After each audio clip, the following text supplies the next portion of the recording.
Assalamualaikum, hai semuanya. Kita bertemu lagi di video reaction saya kali ini guys. Oke, semoga semuanya sehat selalu.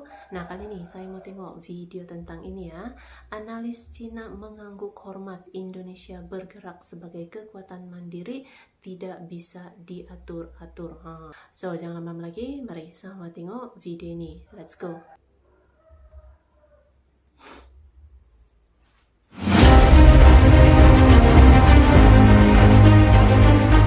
中华民族是不畏强暴、自立自强的伟大。充满了对中国的偏见和所谓不知道从什么地方来的傲慢。 Di tengah riuh dunia yang semakin terbelah, ada satu negara yang langkahnya membuat banyak analis luar negeri terdiam, bahkan mengangguk hormat.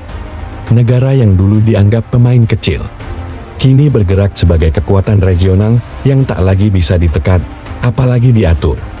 Karena hari ini, kita akan mengungkap mengapa sejumlah analis Cina belakangan ini semakin sering menyebut Indonesia sekarang adalah kekuatan mandiri yang sulit ditebak dan tidak bisa dikendalikan.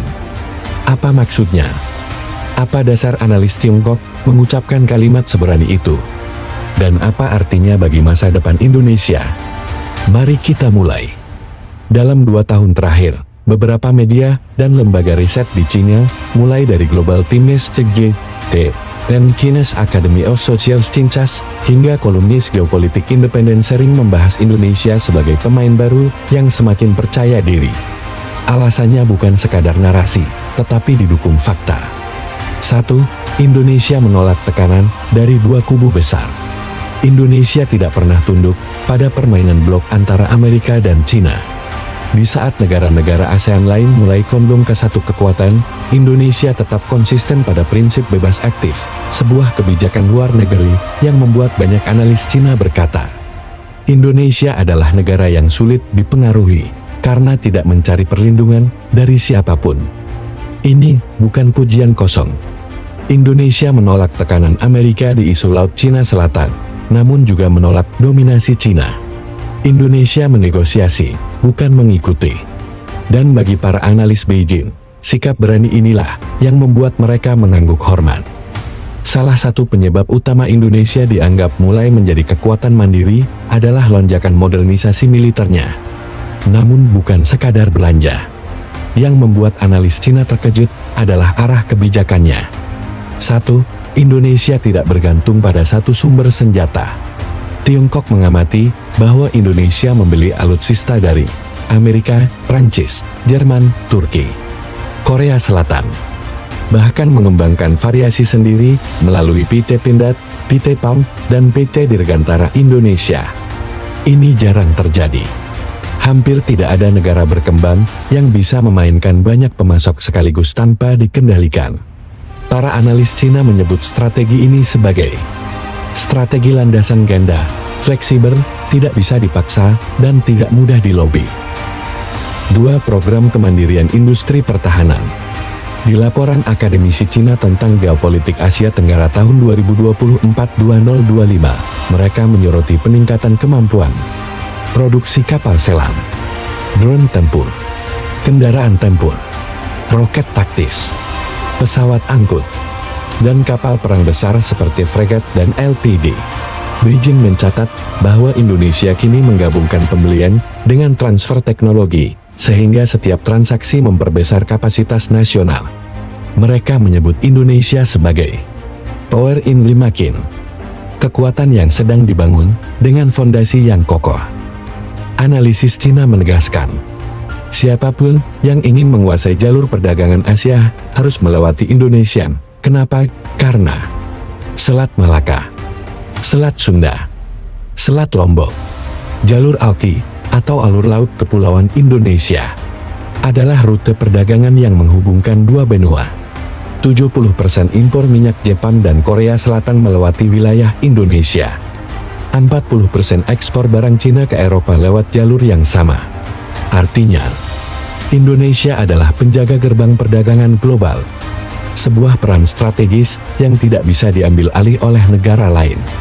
Yang membuat banyak analis Cina benar-benar mengangkat alis adalah kemandirian ekonomi Indonesia. 1. Larangan ekspor nikel. Ketika Indonesia berani menghentikan ekspor nikel mentah, dunia kaget. Uni Eropa protes, Cina kaget, industri global terguncang. Namun hasilnya, Indonesia menjadi produsen baterai EV terbesar di Asia Tenggara. Dan kini pemimpin rantai pasok nikel global. Ini langkah yang Tiongkok sendiri hormati, karena sangat mirip strategi industrialisasi mereka pada tahun 1990-an.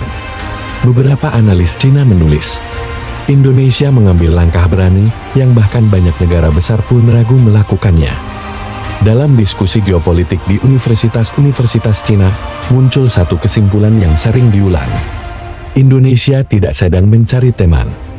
Indonesia sedang mencari posisi, dan posisi itu adalah kekuatan mandiri yang dihormati banyak negara, tetapi tidak tunduk pada siapapun. Beberapa poin yang sering mereka tekankan. Indonesia tidak ikut campur blok militer. Indonesia tidak mau ditekan AS. Indonesia tidak mau dikendalikan Cina. Indonesia memperkuat diri secara ekonomi dan militer. Indonesia punya populasi besar, ekonomi besar, dan sumber daya masif. Semua ini membuat analis Cina menyadari, Indonesia adalah negara penentu, bukan negara yang ditentukan. Pernyataan itu bukan berarti Indonesia bermusuhan dengan negara manapun. Justru sebaliknya, Indonesia ingin ditempatkan sebagai partner yang setara, bukan objek tekanan. Bagi Cina, ini sinyal penting.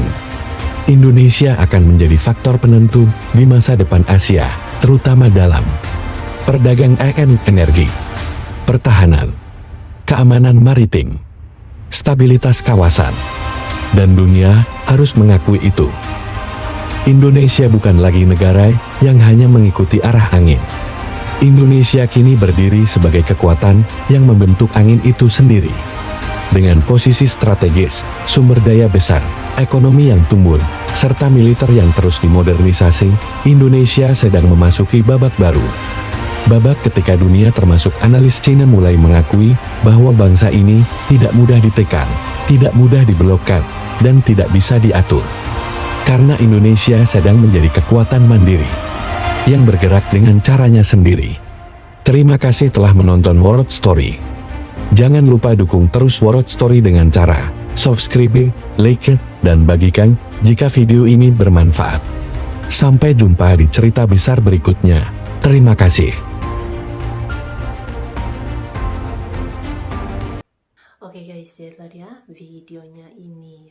Jadi memang kekuatan mandiri Indonesia ini gitu kan, yang bebas aktif lah gitu kan, prinsipnya itu membangun sendiri gitu kan, bukan hanya bukan hanya membeli tapi juga memproduksi sendiri juga gitu kan, alutsistanya, senjatanya gitu ya. Ada PT PAL, ada PT Dirgantara, PT Pindad, ada banyak gitu kan produsen-produsennya sendiri dan lebih mandiri gitu kan. Memang luar biasa, banyak perkembangan pesat gitu kan Indonesia dari masa ke semasa gitu.